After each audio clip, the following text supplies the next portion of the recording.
Please welcome to the stage, Robyn!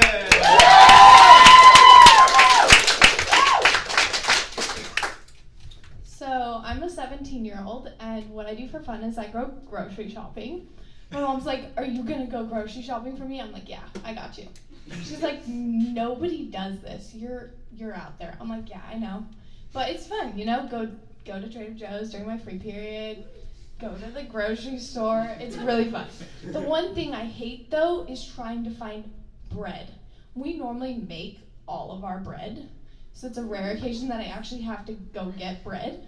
But I'm like a giraffe, and I'm like, "I need some bread. Like, where's the normal bread?" So I'm like on the floor. I'm like, why? Why did the shelves go down to the floor? Like, who designed this? Not freestyle.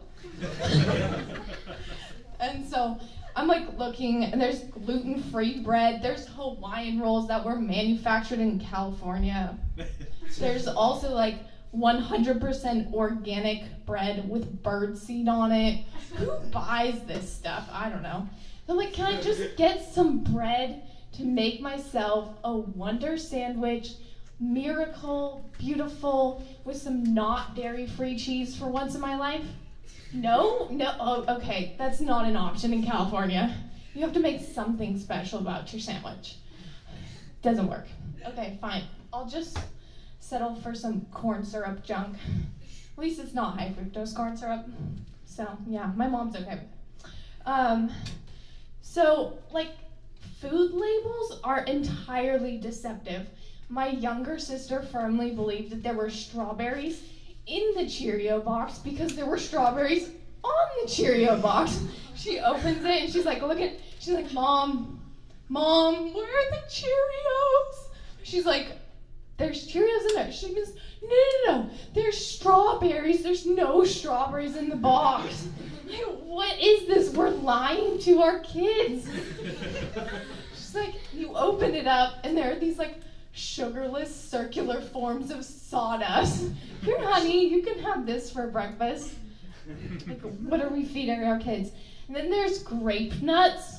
My mom used to like these, and I'm like, why? Your mom probably also has them in her cupboard. They're like 5 years old and like totally expired. They're these little like crunchy clusters of gravel.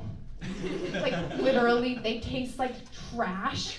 And there's no grapes and no nuts in the grape nuts. Like, who's like letting this slide under the door? Like, it's baloney. And then, so you know how they have cereal in the cafeteria sometimes, like for brunch or whatever? Or you go to a motel and you're like, sure, like, we'll have cereal for breakfast. And then you go there and there's like one box. And it's like, there's like this much in it. And you're like, okay, whatever.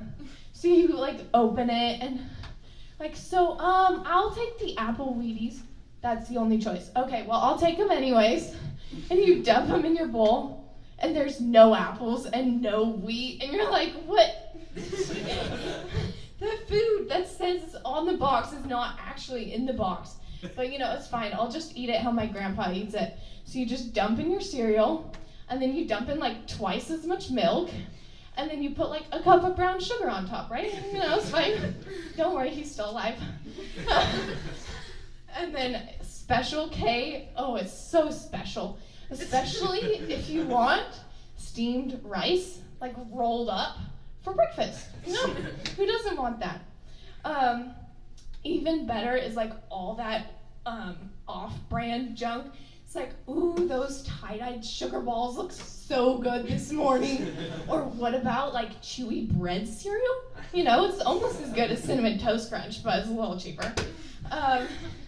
The one thing that you do have to do when you eat cereal is you have to put milk on it. It's a must. No buts, no dry cereal. So one time I'm like going to the grocery store, like I do, like every Tuesday during my free third, and I'm like going through the grocery store with 7 or 8 gallons of milk in my cart. So, and the guy that's checking me out, he like totally breaks all rules of cashiericism. It's a real thing. You know, We just made that up, but it's a real thing. Rule number 1, don't talk to people about what's in their cart and why it's in their cart. Rule number 2, you better follow rule number 1. And so I'm like checking out. He's like, who are you? It's like 10 a.m. and you're buying like 8 gallons of milk. And so he looks at me and he's like, so, you having a milkshake party? No, we just drink a lot of milk in my house. And I'm like, this guy, like, he doesn't get it, obviously. But, you know what? What do I care? He's probably the guy that eats his Cheerios dry. Thank you.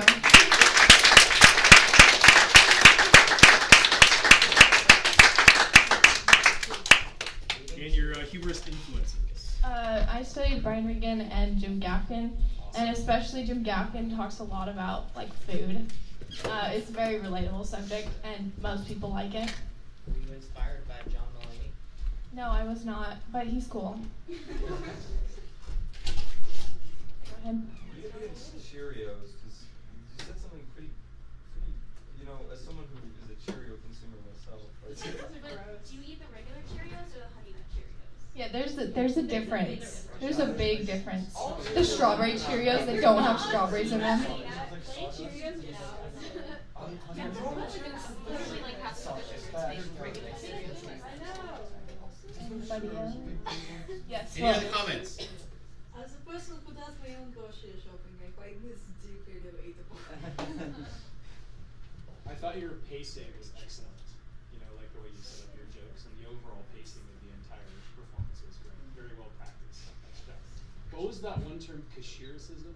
I was just talking about the cashier and like the rules about checking people out. Cashiericisms. It's a word. What is It's not a thing. Okay. It's just like when people check you out, they guys cashier, call yeah. the cashier. I was thinking of Kashi the cereal. That's Oh, what no. I thought that was a thing. No, like the cashier who checks you out. Yeah.